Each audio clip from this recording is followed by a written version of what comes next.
DCMiketv.com, right here with DeMarcus Chop Corley. Chop, how you doing? I'm great. I can't complain. Yeah, we here at the Maryland Lab Casino.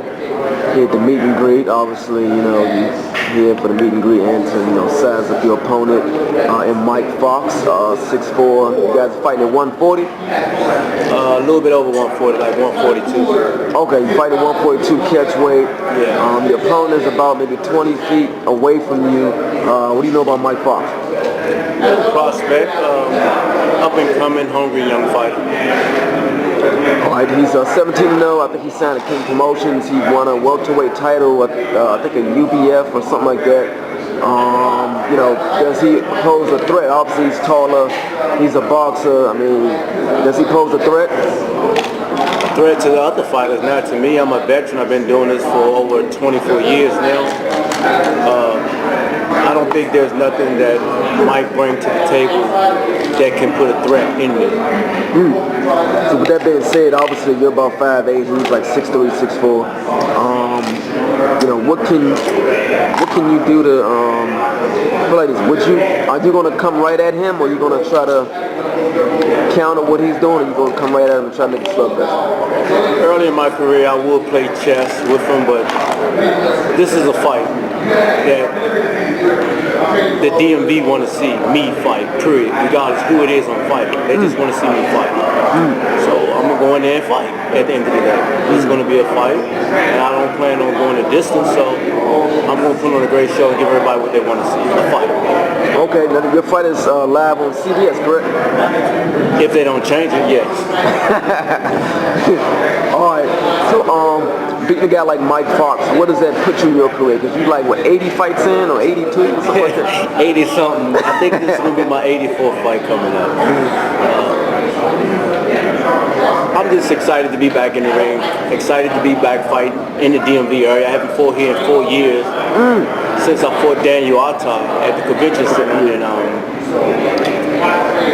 the fans want to see me fight, they want to see me perform, and everyone is just looking for me to put on a great show once again. That's it, man. I'm going to win, but I know I'm going to get a lot of criticism about it because he's a much younger fighter. They're going to say they shouldn't never put him in there with me. If he beat me, he's not going to get credit because they're going to say he's an older fighter, he's done, he's washed up. I knock him out, they're going to say, well, he's supposed to knock him out. He should have never been in there anyway. Either way, he's going to get criticized, I'm going to get criticized. But it's a fight that's going to take place. Right, so how did that come about as far as you fight Myke Fox? Did they bring an offer to you, or did you kind of wanted to fight him? I was on my way back from Memphis, Tennessee, from receiving a fight, from doing a fight with Vivian Harris, a rematch. That I clearly won the fight, but I didn't get the decision. And driving back from Tennessee, me and my boys and my team, I got a phone call from Tony asking me would I fight Michael Fox, and I said, what? Really? He was like, yeah, Chop, the fight is the 18th of August. We want to know what you fight on. I said, why would you ask me that? You need to ask his people, would they take a fight with me? He said, well, his promoters and them asked for the fight. I said, sure. They said, well, the fight is the 18th at that Maryland Live Casino, which it excited me because I'm getting the opportunity to fight back in the DMV over 4 years, and I would love to fight here more often at home. But unfortunately, it's hard for me to get fights because of who I am and the credibility that I bring to the table. Right. You fought a lot of world champions. You fought Mayweather, you fought Marcos Maidana, you fought Vivian Harris, you fought Zach Judah, Bailey, Cotto. I mean, the list goes on. Victor Postal, Devin Alexander, who just fought Berto. I fought them all at 140, and I'm still fighting at 140, 24 years later. I think the last interview I did with you was a phone interview about 2 years ago. 2 years ago, you told me you was going to have like another fight, and then you was going to give it up. 2 years later, you're still fighting. What's making Chop continue to fight? Obviously, you got a lot going on. You got your son right here. He's boxing. You got your clothing line.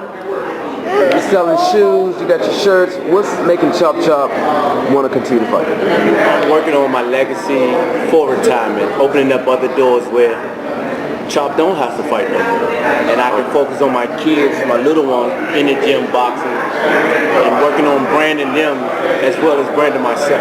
Okay. Have you ever thought about being a promoter? Oh, 100%. That's one of the next goals in my chapter. I'm looking into it more after this fight, meeting with Pat Pinella, and I'm gonna start promoting. Hopefully before this year's out, I'll do my first event in Maryland. Okay. So win, lose, or draw, is this your last fight, or are you planning on fighting a couple more times? Or? No, this ain't my last fight, win, lose, or draw. And I ain't gonna lose, but it's not the last fight. We already working on another fight in the UK. I'm going out the country because I can't get a fight in the States, so opportunities are offered to me to fight out the country where I'm guaranteed more money than I get paid in the States. And we're working on a TV show in Nigeria that I'll be going over there filming and working with the fighters and helping them develop their boxing skills as well. Okay, wow. You got a lot going on, Chop. You fight every other month. You got clothes, tennis shoes, you got a TV show. You got a lot going on. You definitely stay busy. So obviously, like I said, you fight Myke August 18th, about 9 days away. Here at the Maryland Live in Hanover, Maryland. I think Tony Jeter is the promoter. Any message to your opponent? Put your jacket on. Any message to Myke? Yes. I know he trained for a great fight. I stay ready. I don't have to train for a great fight. I'm always in the gym. I'm always ready. I'm always working. And that's the difference between a fighter and a boxer. Boxers go in the gym, get ready. Fighters, stay ready. At any given day, I can take a fight because I'm ready. Right. They have to get ready for a fight. I ain't got to get ready. All right.